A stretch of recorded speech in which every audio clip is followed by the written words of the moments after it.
Welcome back to another one of our College Confidential segments. I'm Jimmy Birch, the college football writer with the Star-Telegram, joined by Stephen Stevenson, our TCU beat writer, and we're getting down to the biggest weekend of the year in college football. Heck, we're there. The nitty-gritty. Any other cheap cliche you want to throw out there? This is it for the whole ball of wax in the Big 12, and got two big games. You got Oklahoma versus Oklahoma State in Stillwater, followed by Texas at Baylor in the final game ever at Floyd Casey Stadium. Should be cool. Should be very great atmosphere. Should be great atmosphere at both. So, Stephen, what happens this weekend? You got, I think both road teams have very good shots, especially Oklahoma.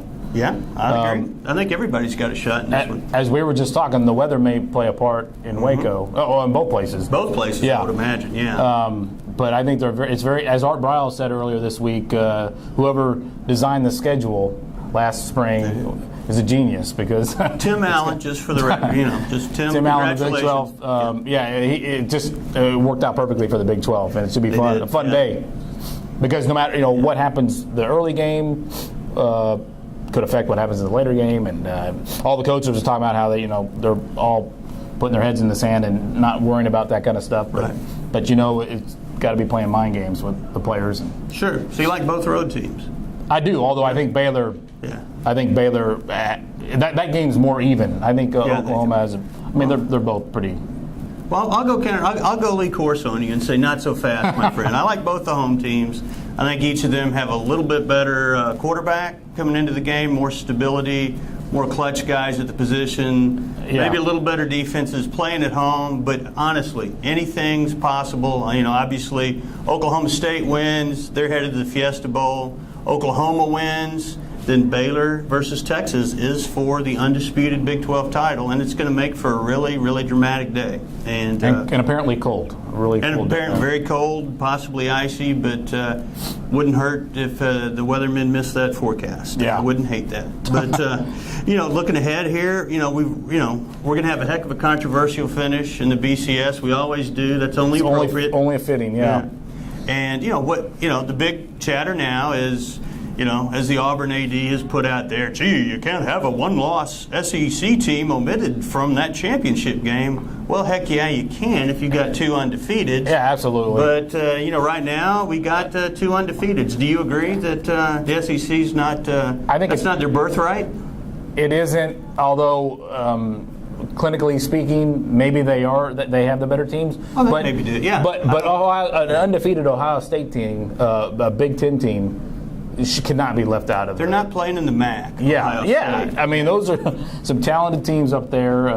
It's not a great year for them. In fairness, SEC's a better league, but undefeated's still undefeated until we have a playoff. Yeah, and a lot of people made a big deal about how close Michigan, a mediocre Michigan team, came to beat them, but they won. Rivalry game, right? Rivalry game, just like TCU and Baylor. Yeah. So I think there's no way you can keep Ohio State out of if they're undefeated. I agree. The big question is, can they stay undefeated? I think Michigan State gets them on Saturday. Yeah, and that opens the loophole for the SEC that they're looking for. I don't think the SEC is going to need to jump up and down. I'm afraid the big issue with the SEC is whether Alabama leapfrogs whoever wins that game. And if it's Missouri, that could get real interesting. Yeah. That could get real interesting how those numbers come down. And Missouri would deserve to go, in my estimation, as the SEC champ, but I'm afraid Bama would jump them.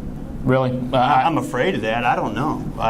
And that would be wrong. I think the SEC champion needs to go ahead of Alabama. But you're probably right, and it is a shame. But it is the last year of the BCS as we know it. So we'll fix that next year. Yeah, and we'll have a whole other set of problems next year. Speaking of a whole other set of problems, for Heisman Trophy voters, Florida State quarterback Jameis Winston is kind of lapping the field statistically, but he's, everybody knows about his off-field issues, and the votes are coming up. And how do you feel about that in terms of how Heisman voters will treat him? Well, I think Heisman voters will hold it against him, but it's probably not fair.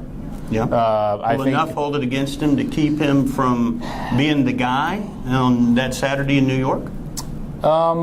That's a tough call. I don't know. You've been around this a lot longer than I have. What do you think? I don't think enough will. I mean, I've talked to enough Heisman voters. There's diversity of opinion, but I think most people tend to side with, how I feel, and that while you got an allegation, that's all you got. That you don't have proof, you don't have anything, and that is a bad deal. That's not a disqualifier. Anybody can be accused of anything for it to linger that by long. Anybody. Yeah, without until they get something more formal. Yeah. I think he'll be fine. But you're right. I think it does cloud things. And speaking of clouded things and a cloudy future, how about those Horned Frogs? It was a cloudy 2013 for him. Reports, as we had in the paper today, that they're going to hire a new OC to replace the co-offensive coordinators, Rusty Burns and Jared Anderson. Doug Meacham, the OC, a one-year OC at Houston, who grew up in Arlington, is who they're expected to hire maybe at the end of this week.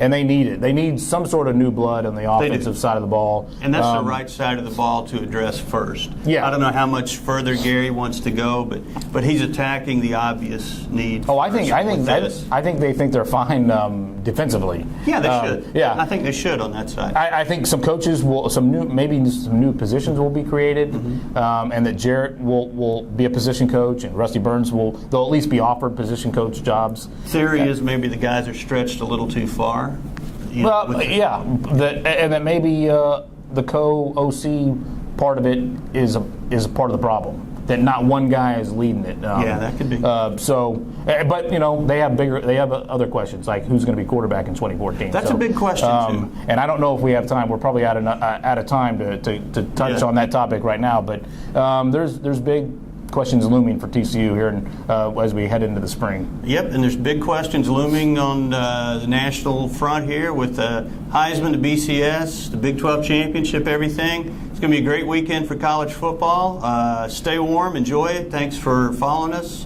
on StarTelegram.com, and have a great day.